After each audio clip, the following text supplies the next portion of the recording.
भारत और ऑस्ट्रेलिया का पहला टी20 आई मुकाबला काफी ज्यादा हर्षो उल्लास के साथ चालू हुआ, जहां पर पहले भारतीय टीम बल्लेबाजी करने आती है और टॉस से यह मुकाबला चालू होता है। लेकिन यह मुकाबला जहां पर हर्षो उल्लास से चालू हुआ था तो वहीं पर खत्म ये कहीं ना कहीं काफी ज्यादा, मैं कहूं तो नाराजगी के साथ खत्म हुआ, क्योंकि इस मुकाबले को केवल जहां पर 40 ओवर होने थे केवल 9.4 ओवर होते हैं।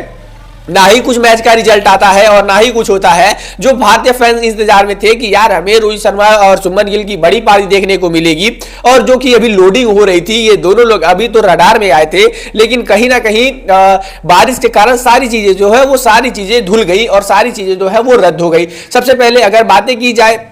भारतीय बल्लेबाजी की, तो ओपन करने आए शुभमन गिल और अभिषेक शर्मा, जो उन्होंने काफी शानदार भारतीय टीम को शुरुआत दिया। लेकिन जाते जाते आखिरकार पावर प्ले के एंडिंग में एक अच्छी शुरुआत देकर 4.5वीं गेंद पर ओवर की जो नेथन एलिस की गेंद पर आउट हो जाते हैं अभिषेक शर्मा। लेकिन वहां से आए कप्तान सूर्य कुमार यादव, जो अपनी टीम की कमान को संभालते हैं, अपनी टीम को बेहतर तरीके से जानते थे कि हमें यहां से और इन कंडीशन में टीम को आगे कैसे बढ़ाना है। वहां से वो टीम का साथ नहीं छोड़ते और पहले तो 1-2 गेंदों पर वो फंसते हुए नजर आते हैं, लेकिन बाद में वो जाके जब उनका बल्ला खुलता है और उसके बाद वो हेजलवुड की एक चौका लगाकर अपने फॉर्म को दर्शाते हैं कि वो किस माइंडसेट के साथ ऑस्ट्रेलिया आए हैं इस बार, और वो हमें देखने को भी मिला। हालांकि मुकाबले को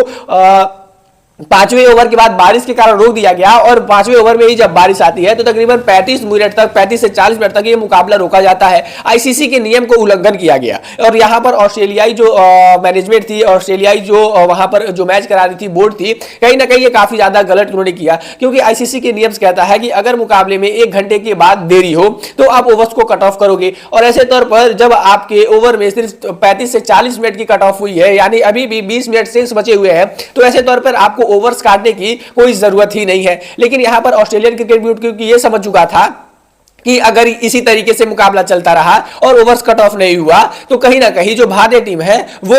काफी बड़ा स्कोर दर्ज करेगी, और जो कि क्योंकि पहली पारी में बैटिंग करना इस पिच पे थोड़ी सी आसान है as compare to second batting में, इस वजह से भारतीय टीम का जो है वो पल्ला भारी था। और जिस तरीके से 9वें ओवर में भारतीय टीम ने 97 रन बना दिए थे, अगर 20 ओवर खत्म होते तो हमारे पास सोचो शिवम दुबे जैसे बल्लेबाज, संजू सैमसन जैसे बल्लेबाज, अक्षर पटेल जैसे बल्लेबाज, अभी तिलक वर्मा जैसे बल्लेबाज, अभी हमारे पास अच्छी खासी बैटिंग बची हुई थी, यानी हम बड़े स्कोर की तरफ जा सकते थे। वहां से ऑस्ट्रेलियन क्रिकेट बोर्ड ने दिमाग लगाना चालू किया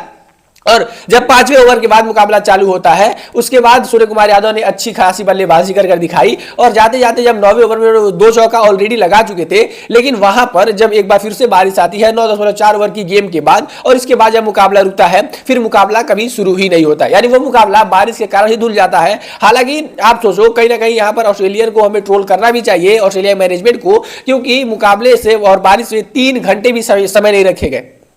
तकरीबन 1.5 से 2 घंटे या फिर 2 घंटे से कम के टाइम में ही इस मुकाबले को मैं कहूं तो वॉश आउट करार दे दिया गया और इस मुकाबले को बारिश से रद्द करार दे दिया गया। जहां पर हम देखते हैं कि आईपीएल में भाई मैच टाइम से 3-3 घंटे एक्सटेंड किए जाते हैं। मतलब आप देखो अगर मैच 11 बजे खत्म होना है या फिर 12 बजे खत्म होना है, वहां से 3 घंटे टाइम एक्स्ट्रा लिया जाता है, ताकि अगर 15-15 ओवर का 10-10 ओवर का ही मैच हो, ताकि वो मैच का रिजल्ट आ सके या फिर जो ऑडियंस आई है उनको इंटरटेन किया जा सके। लेकिन इस तरीके की ऑस्ट्रेलिया में कुछ भी चीजें नहीं हुई है। यहां पर जब 5वें ओवर में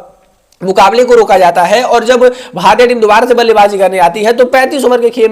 गेम रोकने की वजह से ही केवल 2-2 ओवर को कट कर लिया। मतलब आप सोचो जहां पर 35 मिनट कुछ भी नहीं होते, 35 मिनट बारिश के कारण से डिले कुछ भी नहीं होता है, लेकिन जब 35 मिनट गेम में डिले होता है तो ऑस्ट्रेलिया क्रिकेट बोर्ड जो है वो 2-2 ओवर की जो है वो कट ऑफ कर देती है। ये पहली बात तो मुझे नियम समझ नहीं आई कि आखिरकार यहां ऑस्ट्रेलिया वालों को अपना अलग ही नियम चलता है, वो किसी और या फिर आईसीसी के नियमों का वो मानने को तैयार ही नहीं होते हैं। खैर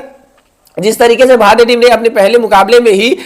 जज्बा दिखाया, जिस तरीके से उन्होंने परफॉर्मेंस कर दिखाया, कहीं ना कहीं दूसरे मुकाबले में ये चीजें कंफर्म हो चुकी हैं कि वो काफी ज्यादा अच्छी फाइट बैक देने वाले हैं। वेल दूसरे मुकाबले में किस तरीके की भारतीय टीम की प्लेइंग 11 हो सकती है, चलिए एक बार फिर से बातें करते हैं। तो सबसे पहले आपको प्लेइंग 11 में देखने को मिलेंगे